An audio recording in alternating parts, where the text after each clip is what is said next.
Can you stare into your own eyes for 1 full minute without looking away? Most of us never even try. We use mirrors to fix our hair, check our teeth, or make sure our outfit looks right. But we rarely, if ever, truly see the person looking back at us. But when you do try, when you really make yourself look, something unsettling happens. You might feel a tightness in your chest, a sudden, weird urge to laugh, to look down, to do anything to break that connection. Why is facing ourselves, truly facing ourselves, one of the most uncomfortable things we can possibly do? Today, we're not just asking a question, we're issuing a challenge. Can you pass the mirror test? Now.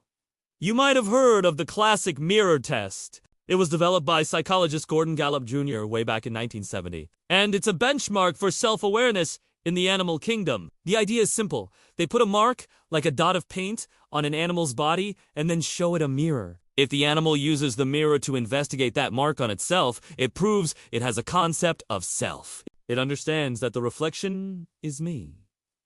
Dolphins, elephants, and great apes can all pass this test. It's a fascinating insight into animal consciousness. But when you apply this test to humans, it gets a lot more complicated. Of course, we know it's us. The test isn't about simple recognition anymore. It's about confrontation. In psychological studies where people are asked to stare at their own reflection in silence, the results are almost universal. A wave of powerful and often surprisingly negative emotions washes over them. Anxiety, guilt, sadness, even a deep sense of existential fear. But why? Why does this happen? It's because the mirror doesn't just show your face. It shows a raw, unfiltered version of you, completely stripped of the social mask you wear every single day. In that reflection, there's nowhere to hide. It's like your conscience, your inner world, has been made visible. So here's the real pivot. The question isn't, do you recognize yourself? The question is, can you accept what you see? That discomfort you feel, it's not random, it's a signal. It's your mind and body telling you something important. It represents the gap between the person you are right now and the person you aspire to be. It's the lies you've told yourself, the compromises you've made that didn't sit right, the potential you've ignored, all staring back at you in complete silence. The longer you look, the quieter the outside world becomes. And the louder your inner voice grows. The distractions fall away. In that moment, the mirror stops being just a piece of glass. It becomes a portal to your truest self. And let's be honest, that can be absolutely terrifying. But the simple act of looking, of truly seeing, ripples out into every single part of your life.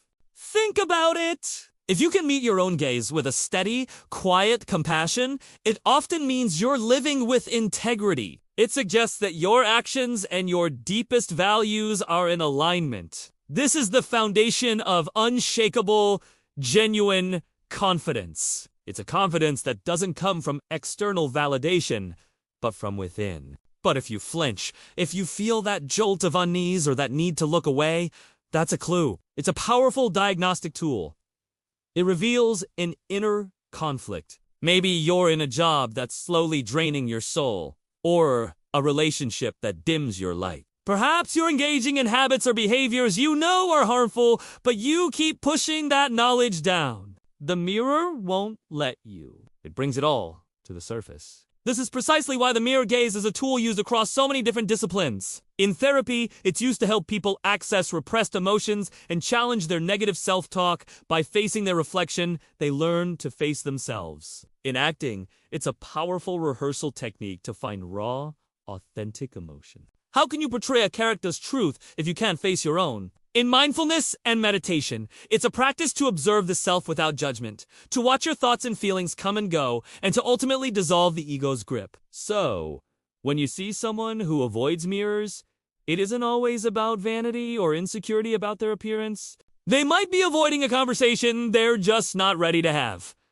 A conversation with themselves. At the end of the day, the mirror test for humans isn't about intelligence. It's about authenticity. It is a daily check-in with the one person who knows you better than anyone else in the world. Yourself. Challenge isn't to stare until you feel bad about yourself. It's to stare until you can offer yourself the same understanding, the same kindness that you would offer to a dear friend. It's about seeing the humanity, the struggle, and the incredible strength that exists in your own eyes. You can run from your past, you can run from your problems, you can even run from other people, but there is one person you are forever tethered to: yourself. And the quality of that relationship is the foundation for everything else in your life. So, I want you to try this. Just for 60 seconds. Sometime today, go to a mirror, set a timer on your phone, and just look. Don't speak. Don't force a smile. Just observe. Observe what comes up. Then, come back to this video and tell me what you discovered in the comments. Your honesty might help someone else feel less alone in their own journey. And if you're ready for more journeys inward, to explore the big questions about who we are, make sure you subscribe. Thank you for watching.